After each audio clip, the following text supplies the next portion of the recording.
वक्रतुंड महाकाय सूर्यकोटि समप्रभ निर्विघ्नं कुरु मे देव सर्वकार्येषु सर्वदा।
छठी माई हमारा घर आई है, छठी माई हमारा घर आई है, छठी माई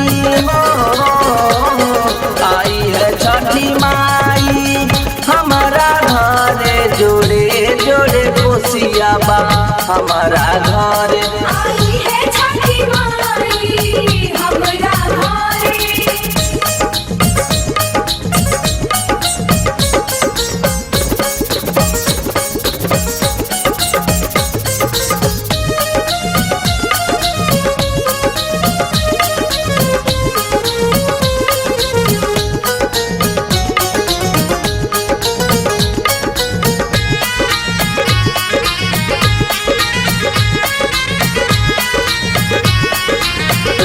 लाले चुनारी हम मंगौनी, लाले लाले चुनारी हो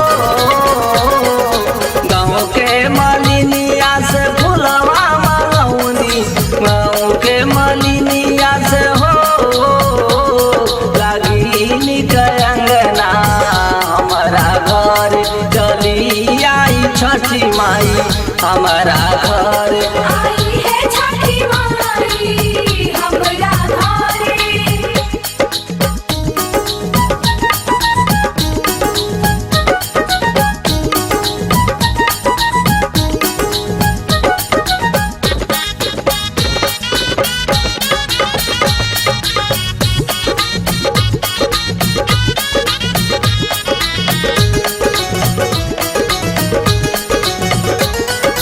जोड़े नारियलावा हम मंगौनी, जोड़े नारियलावा हो जोड़े जोड़े नीमुआ हम मंगौनी, जोड़े जोड़े नीमुआ हो लगी आज भोग माई हमारा घर चली आई छठी माई हमारा घर आई है, छठी माई हमारा घर।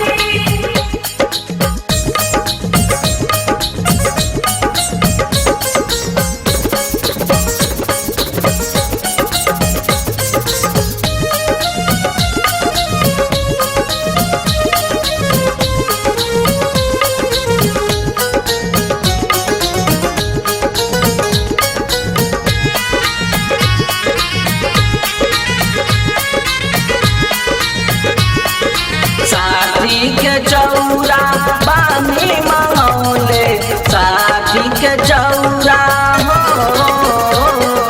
साथी के चौरा बानी मंगौले, साथी के चौरा हो,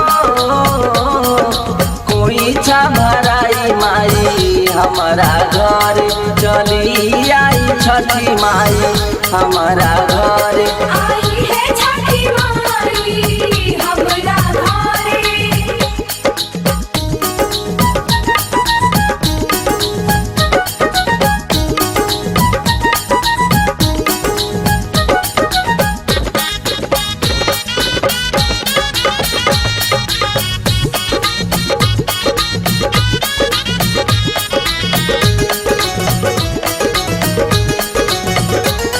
जितेंद्र के खुली जाई किस्मत के ताला, जितेंद्र के खुली जाई हो, हरिंदर के खुली जाई किस्मत के ताला, हरिंदर के खुली जाई हो। छठी माई आई पूजे हमारा घर चली आई छठी माई हमारा घर। आई है छठी माई हमरा घरे।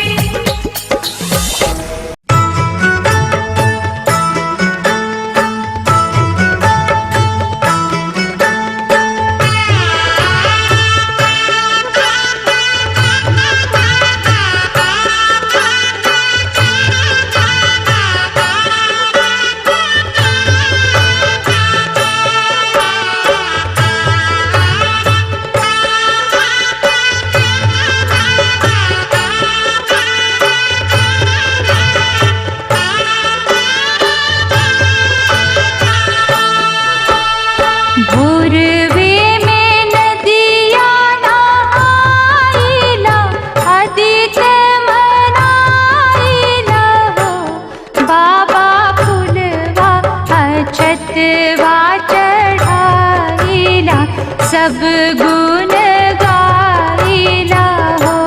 बाबा फुलवा छतवा चढ़ाइला, सब गुण गाइला हो।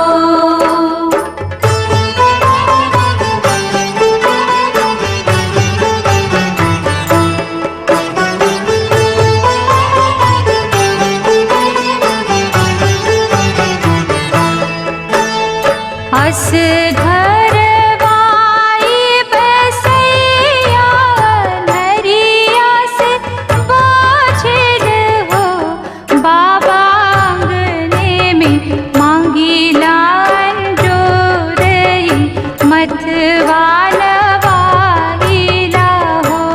बाबा आंगने में मांगीला जोरई, मथवा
सब गुण गाइला हो। बाबा फुलवा छतवा चढ़ाइला सब गुण गाइला हो।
उनसे निवेदन है जो बच्चे बीच में चले गए और शैतानी कर रहे हैं वो निकल आए वहां से, और पुलिस वालों से भी निवेदन है वो जरा इनको देख ले, और यहाँ पर जो वॉलंटियर है वो इनको पकड़ पकड़ के हाथ और बाहर कर दे। कोई ऐसा इंतजार ना करे किसी का भी, और जो बच्चे शैतानी कर रहे हैं वो निकल जाए। आज ये बहुत पावन पर्व है और इस मौके पर मुझे आप सब लोग बड़े प्रेम से बुलाते हैं और मुझे इस पुण्य कार्य में भाग लेने का मौका देते हैं। उसके लिए मैं आपका बहुत ऋणी हूं और आभारी हूं। मुझसे जो भी आपकी संस्था के लिए आपके लिए, आप सब लोगों के लिए जो भी बन पड़ता है मैं प्रयास करूंगा और इससे अधिक करने का प्रयास करूंगा। आप सब लोगों की भक्ति भावना और इस कार्यक्रम को इतने मनोरम तरीके से बनाने से बहुत ही सुंदर दृश्य की उत्पत्ति होती है। और हमारा देश प्राचीन समय से ही सब लोग जानते हैं कि प्रकृति का उपासक रहा है, जो हमें देते हैं, जिनकी वजह से हम हैं, हमारा अस्तित्व है, उनके प्रति हमारी कृतज्ञता प्रकट करने का ये भारतीय संस्कृति का रूप है।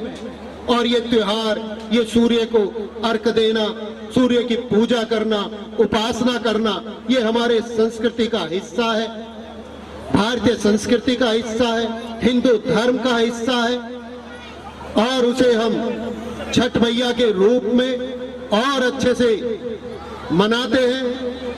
और सूर्य भगवान हम सब पर अपनी कृपा बरसों बरसों से बनाए हुए हैं और आगे भी बना रहे हैं, हमारी रक्षा करते हैं।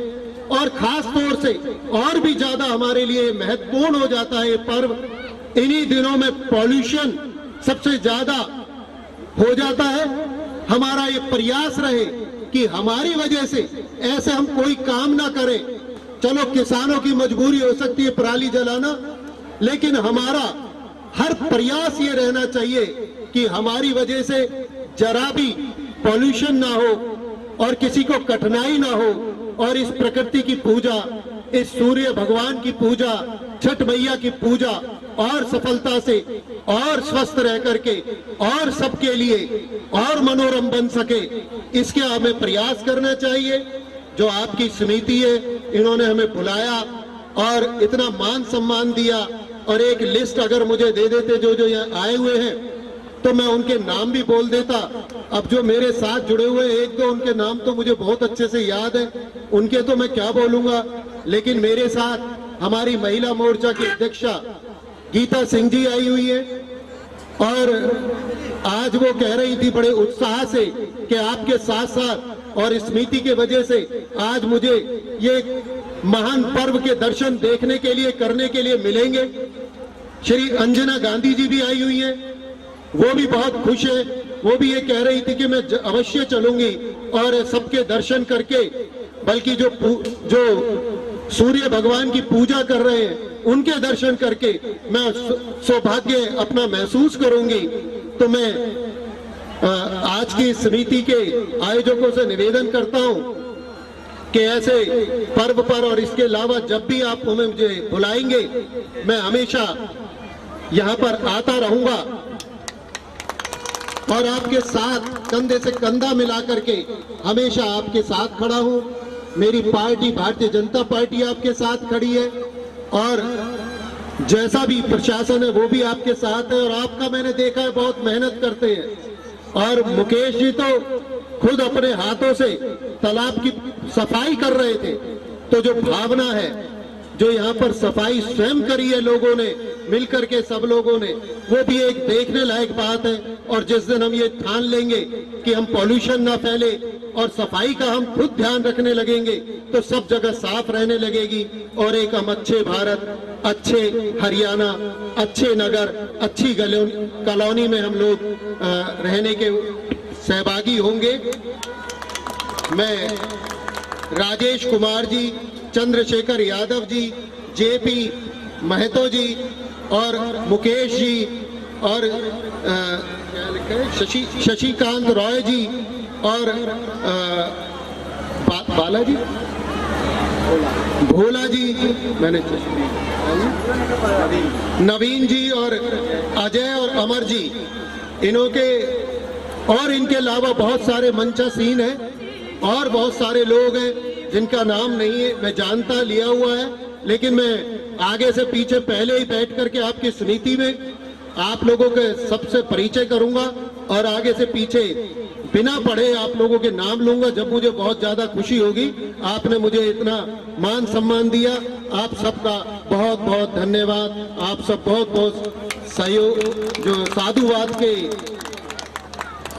लिए हैं। और जितने भी यहाँ पे आए हुए लोग हैं, माताएं हैं, बहनें हैं, सबके लिए छठ मैया की आज की बहुत बहुत शुभकामनाएं। धन्यवाद। एक छोटा सा बच्चा जो अपना नाम राजू बता रहा है, मंच के ऊपर है। जिन किसी का हो कृपया मंच के पास आ जाए।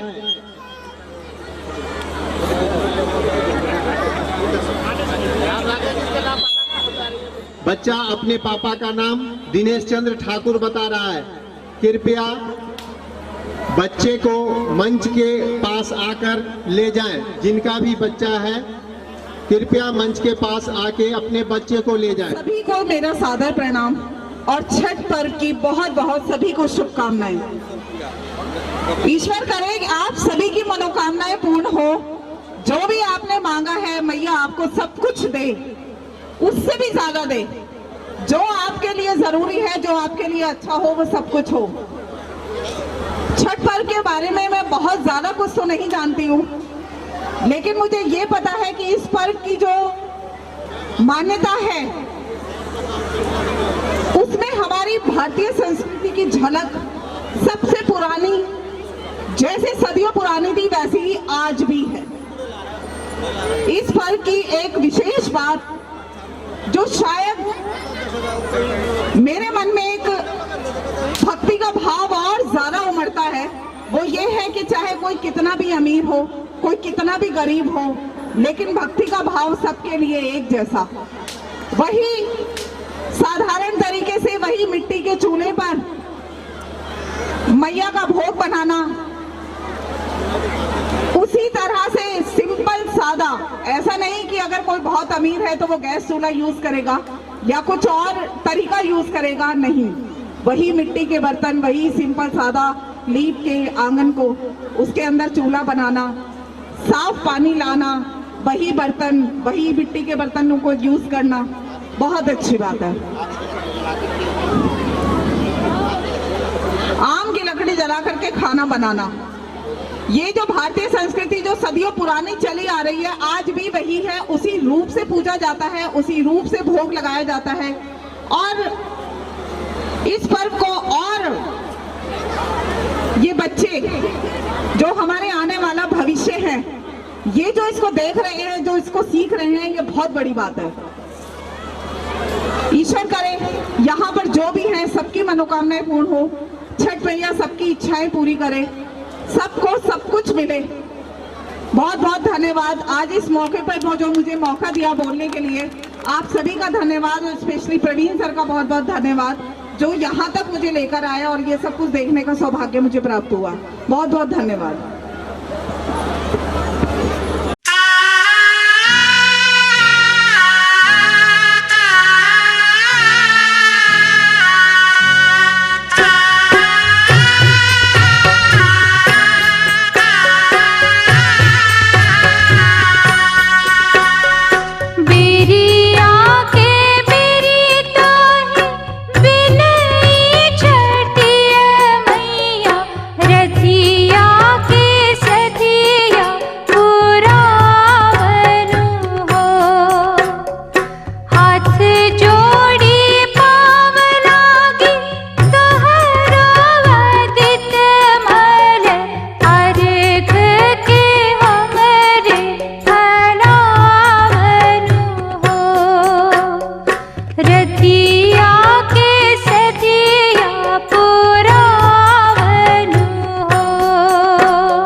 तो सिर्फ आपको इस पावन पवित्र इस पर बस यही दुआ करूंगा कि छठ मैया आपके घर में सुख समृद्धि शांति और खुशहाली दे। और जहाँ तक मेरी बात है, मेरा ये सब परिवार है, मेरे से जो भी सहयोग जो भी मेरी लायक सेवा होगी मैं आप सबके साथ कंधे से कंधा मिलाकर चलाने के लिए तैयार रहूँगा। आप सबका बहुत बहुत धन्यवाद। जय हिंद।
चंद्रशेखर जी, अमरनाथ जी, जेपी महत जी, राजेश जी, अजय जी, मुकेश जी, गोविंद जी, चंद्रकांत मिश्रा जी, विजय जी, जयंत कुमार जी, भोला जी और नागेश्वर गुप्ता जी, उन सब का बहुत बहुत आभार, बहुत बहुत धन्यवाद। और बहुत गंदी हैंड राइटिंग किसने लिखा है। तो एक्चुअली पिताजी यहाँ पे आने वाले थे, वो आ नहीं पाए, तो उन्होंने मुझे भेज दिया प्रॉक्सी लगाने के लिए। तो उन्होंने कहा कि तुम जाके आशीर्वाद ले आओ छठ मैया का।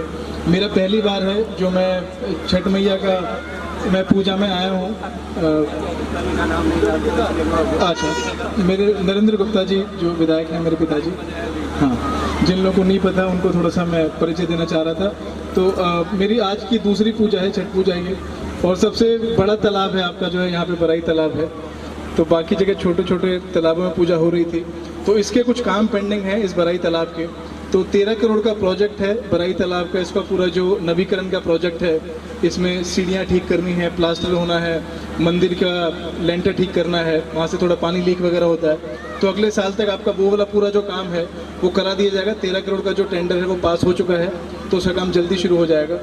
तो आज तो कल मेरे पास आया था कि बराई तालाब साफ़ कराना है, तो यहाँ पर एक्सीन वगैरह को बोल के ट्रैक्टर वगैरह भेजे जो वहाँ से पानी निकाला होगा।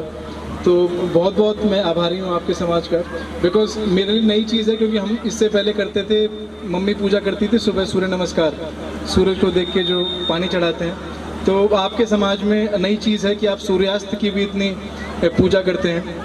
तो नॉर्मली पूरी दुनिया जो है उगते सूरज को सलाम करती है, आप डूबते सूरज की भी तपस्या कर रहे हैं, पूजा कर रहे हैं। तो बहुत नई चीज़ है ये, बहुत अच्छी चीज़ है। आप सूरज की हर पोजीशन में उसकी इज्जत करते हैं। तो मैं ज़्यादा वक्त नहीं लूँगा, बिकॉज ऑलरेडी माला वाला में इतना ज़्यादा टाइम निकल जाता है। मुझे लगता है माला जो है वो ईश्वर पे चढ़ानी चाहिए, हम नेताओं पे नहीं चढ़ानी चाहिए। पर इतनी सारी मालाएं होती हैं, तो मुझे शादी याद आ जाती है अपनी, जो है थोड़े टाइम पहले हुई थी, और लगता है सामूहिक विवाह चल रहा है वापस से। तो बहुत बहुत धन्यवाद, आपने यहाँ पे बुलाया। Thank you.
भिजता तो भिजे देहूँ कोसी मोरा नहीं भीजे, कोसी मोरा नहीं भीजे।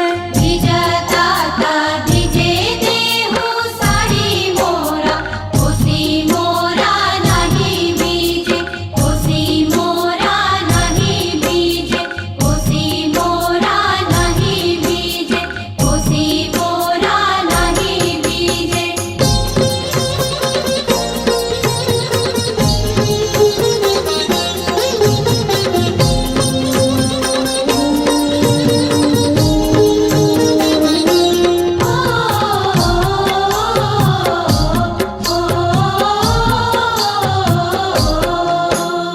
जननी ताने चला ले श्री रामाजी का घुटी भरा धोती भीजे, घुटी भरा धोती भीजे।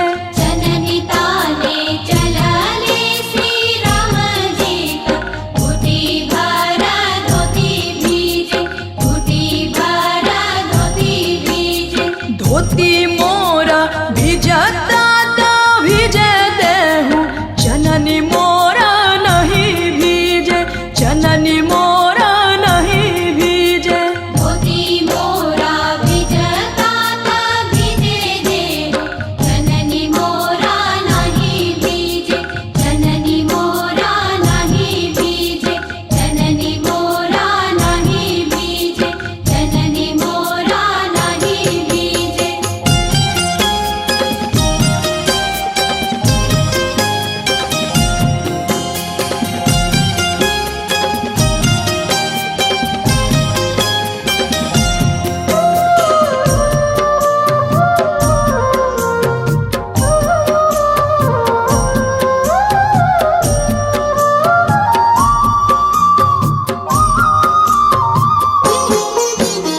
छठी पूजे चला ले जाना के दे, कुसुमी रंगा साड़ी भीजे, कुसुमी रंगा साड़ी भीजे। छठी पूजे चलले जानकी देई, कुसुमी रंग साड़ी भीजे, कुसुमी रंग साड़ी भीजे। साड़ी मोरा भिजता तो भिजे देहूँ, कोसी मोरा नहीं भीजे, कोसी मोरा नहीं भीजे। भिजता ता भिजे देहूँ साड़ी मोरा, कोसी मोरा नहीं भीजे, कोसी मोरा नहीं भीजे, कोसी मोरा नहीं भीजे, कोसी मोरा नहीं भीजे। जननी ताने चला ले कहो ना देवता, घुटी भरा धोती भीजे, घुटी भरा धोती भीजे।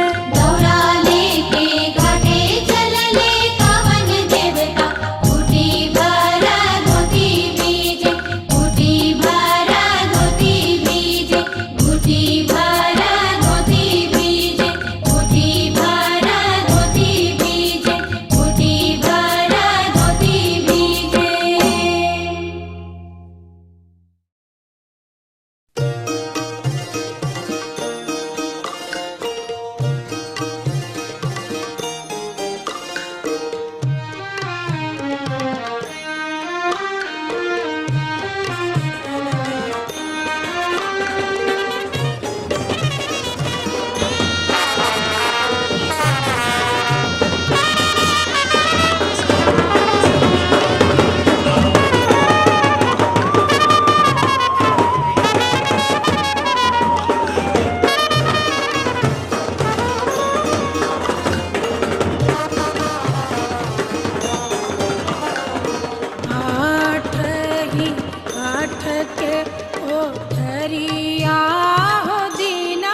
सुतले हो दीनानाथ बाजी के बड़वा धैले ठाड़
मोरा हो दीनानाथ ओहिला के बड़वा धैले ठाड़ पुत्र संकट पड़ल मोरा हो दीनानाथ ओहिला के बड़वा धैले ठाड़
नैना संकट पड़ल मोरा हो दीनानाथ ओहिला के बड़वा धैले ठाड़ नैना संकट पड़ल मोरा हो दीनानाथ ओहिला के बड़वा धैले ठाड़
मोरा हो दीनानाथ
ओढ़िया के कयवा हंसता बोलत घर जा।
करेलू छठ बरतिया से झाके झूके हे करेलू छठ बरतिया से झाके झूके।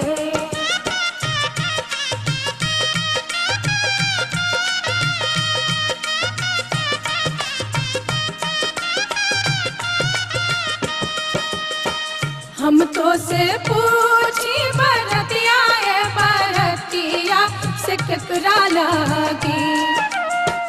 हम तो से पूछी बरतिया है बरतिया से केकरा लागी। हे करेलू छठ बरतिया से केकरा लागी। हे करेलू छठ बरतिया से केकरा लागी।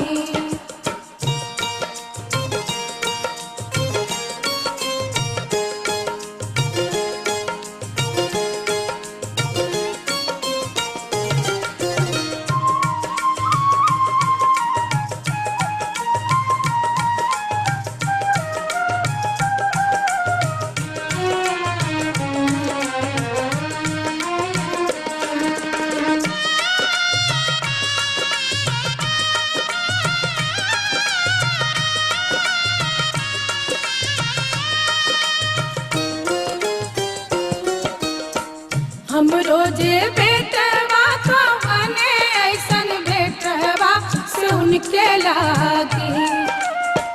हम रोजे बेटवा कवने ऐसन बेटवा से उनके लागी। हे करेली छठ बरतिया से उनके लागी। हे करेली छठ बरतिया से उनके लागी।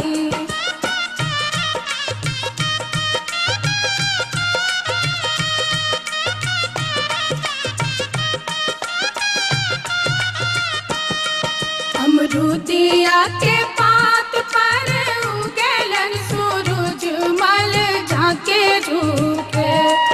अमरूदिया के पात पर उगलन सूरज मल झाके झूके। हे करेलू छठ बरतिया से झाके झूके। हे करेलू छठ बरतिया से झाके झूके।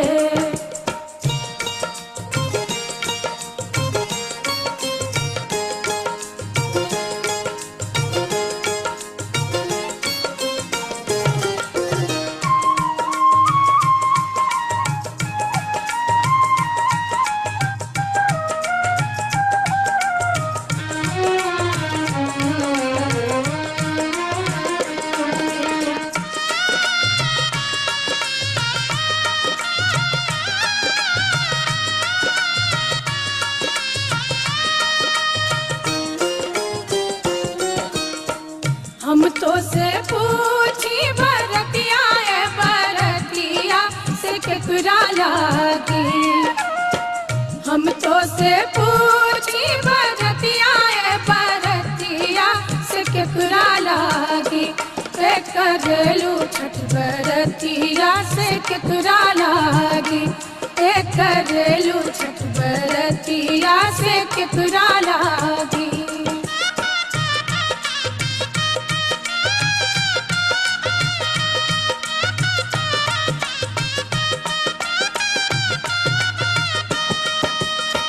हम रोजे स्वामी कवन ऐसन स्वामी से उनके लागी। हम रोजे स्वामी कवन ऐसन स्वामी से उनके लागी। हे करेली छठ बरतिया से उनके लागी। हे करेली छठ बरतिया से उनके लागी।